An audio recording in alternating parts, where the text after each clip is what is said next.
Unbeknownst to them, their city's most wanted man had just been arrested, unleashing a violent backlash. Cartel foot soldiers set up roadblocks and waged war on the police as they tried to free their boss.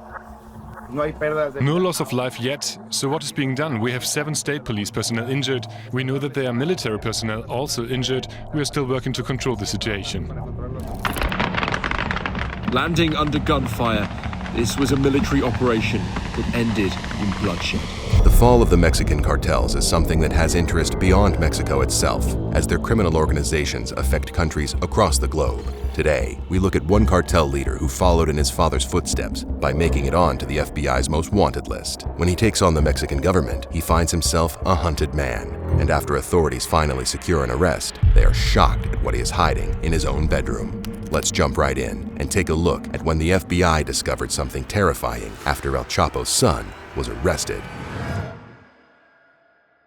Mexico has grappled with organized crime for decades, a struggle filled with violence, corruption, and a lot of bodies on both sides. Roadblocks, vehicle fires, and fierce fighting left 10 soldiers and 19 suspected cartel members dead. The arrest of 32-year-old Ovidio Guzman stands as a pivotal moment in Mexico's ongoing struggle against organized crime and shows how this battle has slowly become a war. Mexican authorities arrested the son of former drug lord Joaquin El Chapo Guzman.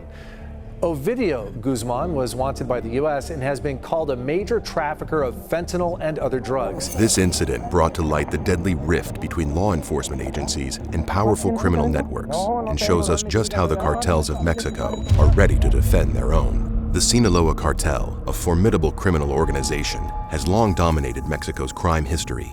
Its leader, Joaquin El Chapo Guzman, was a notorious figure, known for his incredible prison escapes and extensive network. The cartel's influence reached far beyond Mexican borders, trafficking large quantities of narcotics to international markets. The Sinaloa, at one time, operated in over 50 countries, with much of their business coming from the United States. U.S. officials even claimed in 2015 that the annual revenue of the cartel ranged from 3 to 39 billion American dollars. Over the years, the Sinaloa have kept ahead of the narcotics market, introducing dangerously addictive substances to the streets of America. There are now dozens, probably hundreds of fentanyl labs here in Sinaloa. No land is needed to grow ingredients. It's entirely synthetic.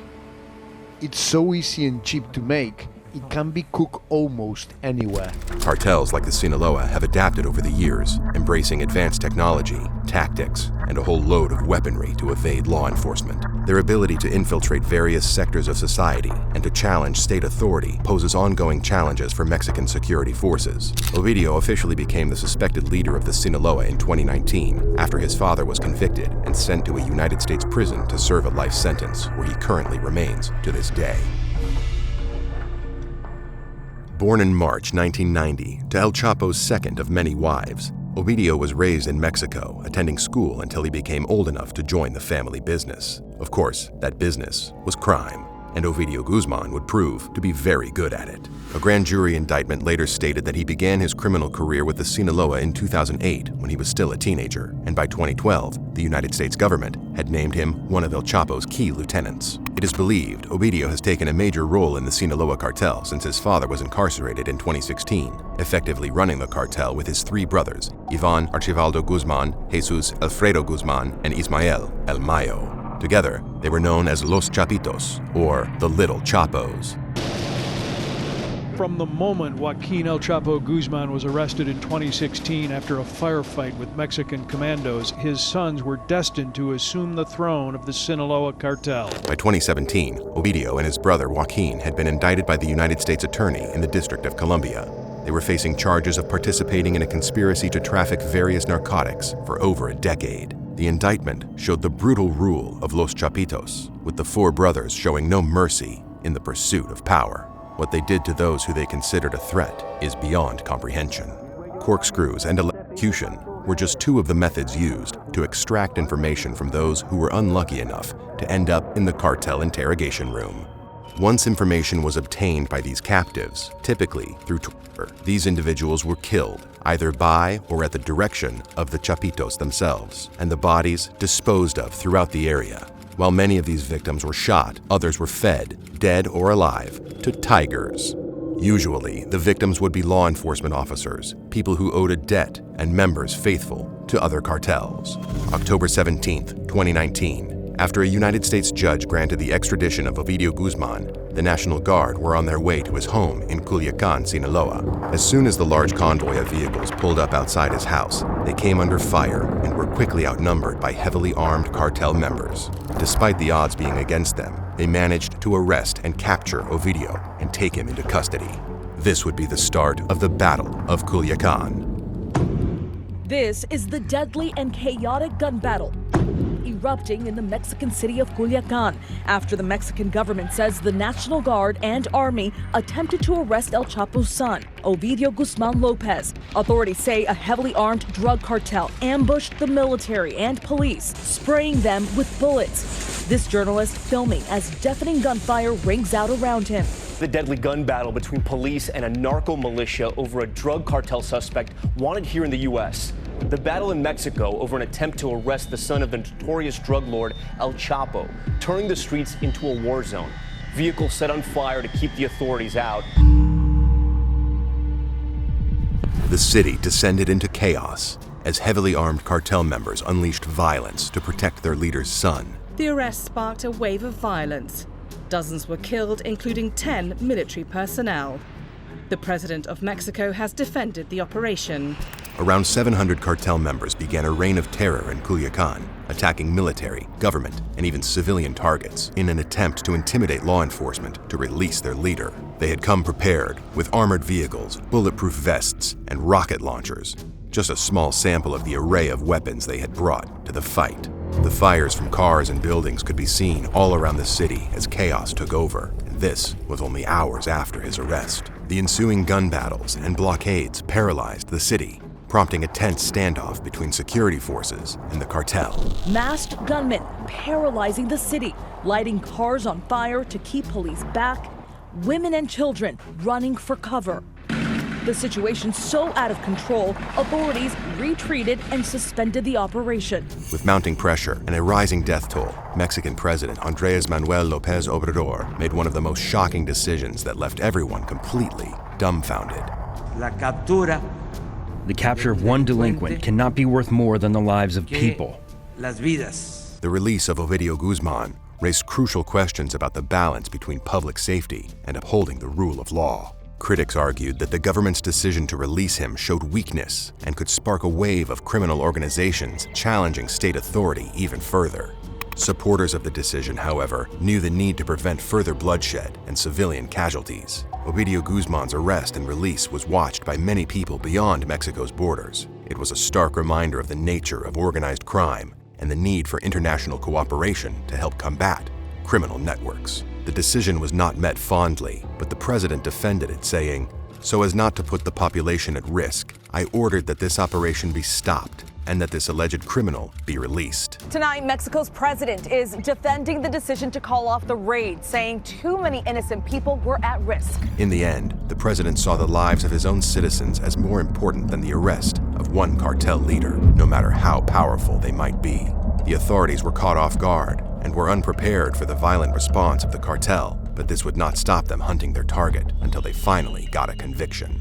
This incident enabled discussions about the effectiveness of extradition treaties, intelligence sharing, and strategies to address the root causes of drug trafficking. Over the next several years, Ovidio moved from place to place, trying to evade capture. But behind the scenes, an operation had begun to bring this cartel boss down for good.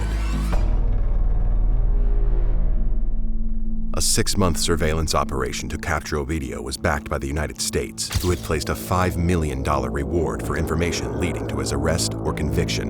The Mexican authorities knew they were up against the odds, but this time they had no intention of coming back empty-handed.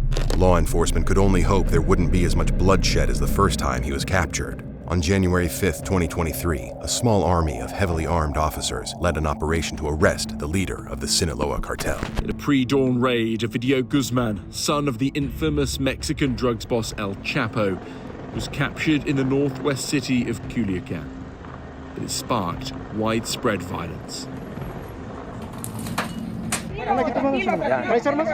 It is not the first time Guzman has been arrested.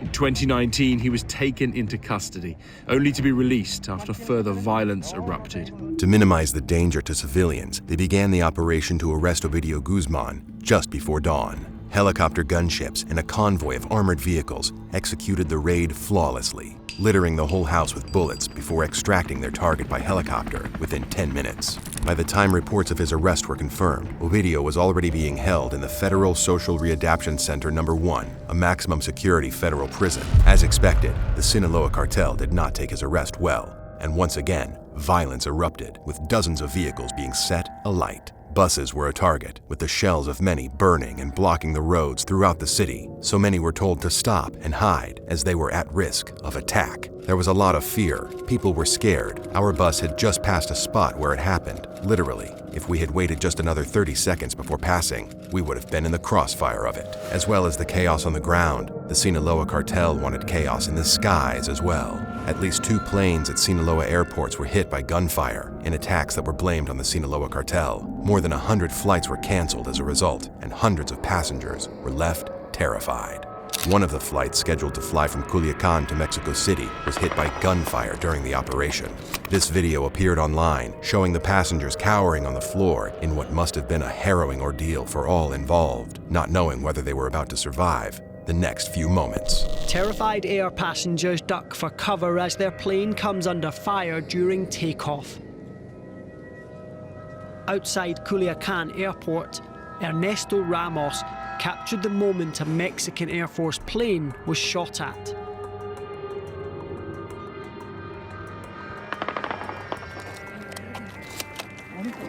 One of the passengers later described the horrifying incident, saying, "As we were accelerating for takeoff, we heard gunshots very close to the plane, and that's when we threw ourselves to the floor." To restore order, the Mexican government sent 1,000 extra military personnel, but this operation already had its casualties, and not all of them were the bad guys. During the daring raid, which involved over 200 officers, a total of 29 people lost their lives. 19 of those were cartel, and 10 were military personnel. But the operation was a success in terms of arrests, with the top man, Ovidio Guzman, in custody, as well as another 21 suspects. His capture is a rare victory for officials in Mexico against this powerful cartel with convenient timing. US President Joe Biden arrives in the country next week for a leaders' summit. A video later released showed the extent of the damage the home and the surrounding complex endured during the operation, with shell casings littering the entire area and bullet holes throughout the inside of the house. As they ventured further into the house, they came across a disturbing sight. Inside, they discovered an alarming arsenal of weapons that could have provided a small army with enough might to take on any attackers. Over 40 powerful weapons were found, including assault rifles, grenades, an anti-aircraft gun, and other military-grade equipment. This alarming cache of weaponry highlighted the Sinaloa cartel's significant firepower and showed the grim challenges faced by law enforcement in confronting such well-equipped criminal organizations. The weaponry found within the residence was not merely a display of firepower. It was a symbol of the cartel's dominance and its ability to challenge the authority of the Mexican state. The discovery reinforced the idea that criminal organizations like the Sinaloa cartel operate with impunity, often overshadowing the efforts of law enforcement agencies. The details of exactly what happened during the operation are sketchy at best, with the video released showing just how many bullets were fired that early morning of January 5th, 2023. We regret the loss of lives of those who died while carrying out their jobs. We also regret other losses. The violence calmed down after a few days, with the president vowing to clear the roads and return things to normal. Security at Altiplano prison has been increased since Guzman was detained there just after his arrest in an attempt to stop an escape or breakout. The United States had an arrest warrant for Ovidio since 2019 and immediately asked for extradition of the prisoner, which a Mexican judge refused on the grounds that he had criminal proceedings back home to deal with first. The Mexican government is keeping tight-lipped about their high-profile prisoner, but if this cartel leader ends up in court, he could be joining his father, where they will have all the time in the world to catch up from behind bars. Let me know what you think about the life of Ovidio Guzman. What do you think he was planning with all those weapons he had stored in his bedroom? Don't forget to like, subscribe, and turn on those notifications to keep up with every chilling case.